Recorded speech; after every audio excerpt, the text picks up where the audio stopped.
Hello viewers, today for the initial checkout we have the Toshiba 10-channel scanning cordless telephone model FT-6604BK. 2 handsets plus extra charger included equals this set of telephones. I suspect there probably was a white model as well, or perhaps some other colors if they're specifying this one is black. And let's take a look at the information on the telephone itself. It is the Toshiba, it is still the Toshiba FT-6604, and UL listed 967T, and Toshiba America Consumer Products Incorporated. There's no mention of a manufacturer on here besides Toshiba. The letter suggested that these are made by Uniden, and I agree with him. I think they're made by Uniden. He pointed out the adapter. Here's a Uniden adapter, and the resemblance is, quite clear. But again, on the adapter, there's no indication that it was manufactured by somebody else. It just says that these Toshiba America Consumer Products right on there. And this is the Toshiba model TAC-6500BK, and it outputs the 9 volts at 200 milliamps. That's the adapter for the base. The adapter for the cradle is the same thing. Okay. So the phones came with 2 batteries in them. They was different. Here they are. And they came with the Radio Shack 23-281A, which is the 3.6 volts at the 350 milliamps, and it is the nickel cadmium chemistry. This battery is the working. And it also came with a Toshiba battery, which I suspect is probably the original battery. And this battery is the 3.6 volts at the 270 milliamps, and it is also the nickel cadmium chemistry. There is no indication of the branding on here. It is leaking. There is corrosion all the way down the plug, but it does still hold a charge. I wouldn't have even tested it if I had noticed it was leaking prior, but I didn't notice it was leaking. But anyway, so that's that. Both of these batteries work. I guess the telephones weren't used the same amount because one spoiled and one didn't. So I don't know if that's a date code or what. 03A01. No idea how long the batteries lasted originally. And these have a lot of wear on them, so they were definitely in use for quite some time. The charging contacts are very dirty, and the one on the base here is not making a good connection at all. Kind of has to sit like that. So anyways, let's see what we have here. We'll get the phone line plugged in.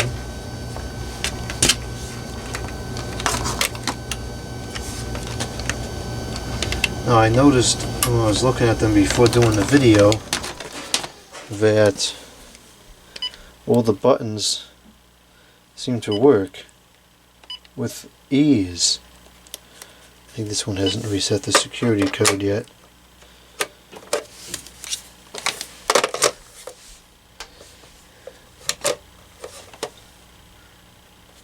There it goes.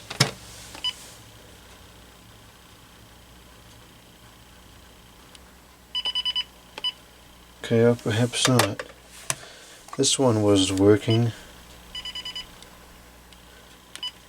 Is this even plugged in? How come none of these are working anymore? Ah, it wasn't plugged in. Okay, let's try again.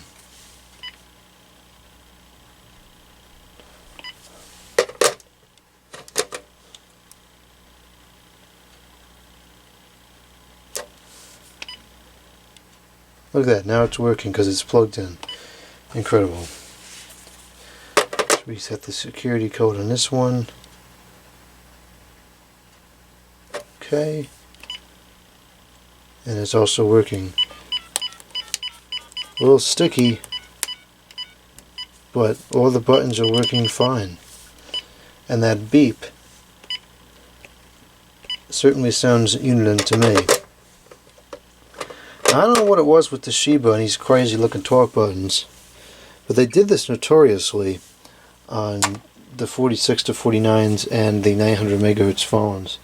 There were several models that had really crazy looking torque buttons. The Water H also mentioned something which kind of piqued my curiosity. He thinks this is the only dual handset 46 to 49 megahertz phone that Uniden produced. And I don't know, I'm not convinced. I can't say that I know of another one, but I find it very hard to believe that Uniden would have access to that concept and know how to make it and not even put it under their own name. Because at the time, that would have been like earth-shattering to have two handsets on the system. That was unheard of at the time. Now it's commonplace. 2.5, 3 decades ago it wasn't. And so that really would have been a selling point for these phones. So I'm not sure why they didn't use that more often. Now I think that there probably was a Uniden comparable to this phone model that existed, and we just haven't seen it yet, because there's a lot of Uniden 46 to 49 megahertz phones that have just been completely lost to time and haven't surfaced that I've seen in the last 10 or 15 years. There's several models that I remember seeing back in the day that I haven't seen since then. My grandparents had a Uniden 46 to 49 that I have never seen since, outside of the one that one. I've never seen the FT-6604BK other than the one that I have. There's several models that I've never seen anywhere else in the last decade or two. And so I think what's happened is, because the 46 to 49s didn't work that well, when 900 came out, everybody got them and they switched over real quick. And so the 46 to 49s kind of had a short, limited lifespan. People didn't hold on to them like they did the 900s. And so I think there probably is a Uniden equivalent, and it just haven't surfaced yet, or if it ever will, I don't know. But that's my speculation. I don't know. I can't prove it either way.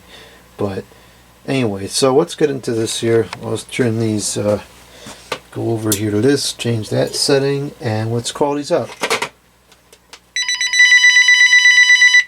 Okay, they're ringing. I suppose that we should expand the antenna. It sounds like the ringing has synchronized between the two handsets.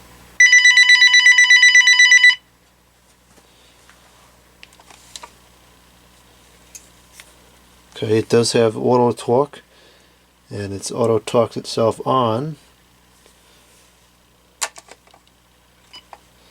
and it auto talked itself off as well.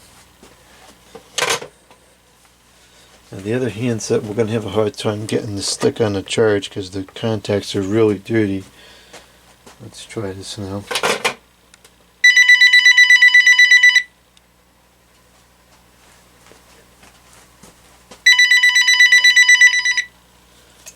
Okay, it did auto talk. It's on now, and turned itself off. Now I forgot to show the battery compartments, so let's take a look at that now. See, the battery is, I put in a 3.6 volt nickel metal hydride AAA 3 cell because these are easier to find, and this happens to be a Kaboom one.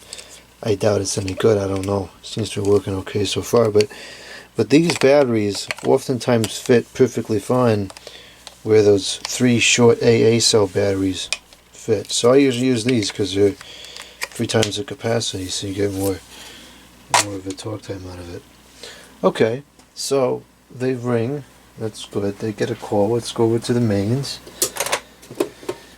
And let's see if we have good working incoming audio or not.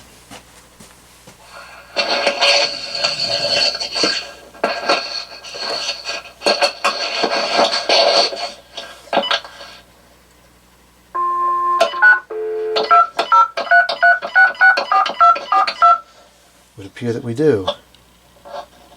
Good afternoon. Download our mobile app and bank from anywhere you get a signal. People's United Bank NA, member Change the FDIC. channel a few times. Today is People's United Bank. Current temperature 40. Slight chance of a thunderstorm overnight, lows mid-40s. Showers likely Monday, highs low 50s. That sounds pretty clear. The volume level is adequate. I don't think that this has any kind of volume controls on it, neither for the ear nor the ringer. Okay, let's try the other handset.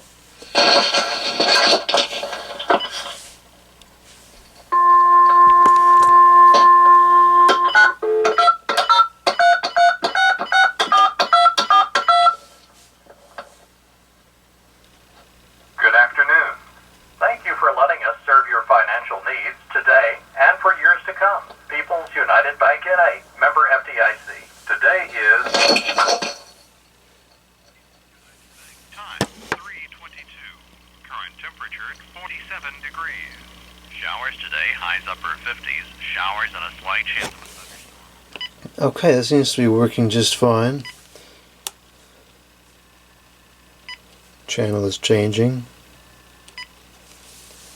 And it sounds pretty clear too. I didn't hear any weird background noises or hums or any of that junk.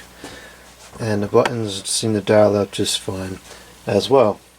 Okay, so now I will record some testing messages into the testing answering machine so we can see how the pickup is.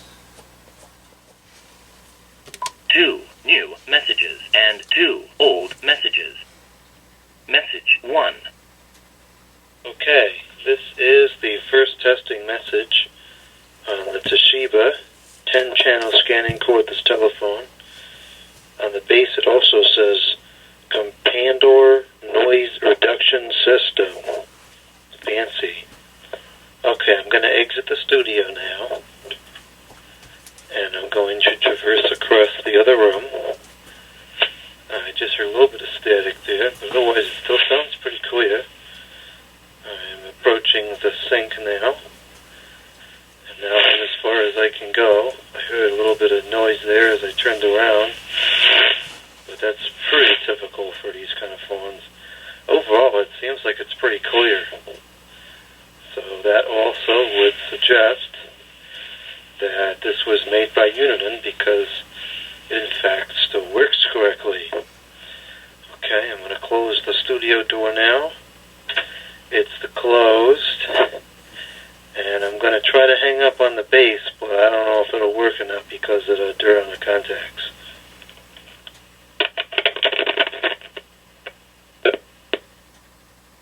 Message 2.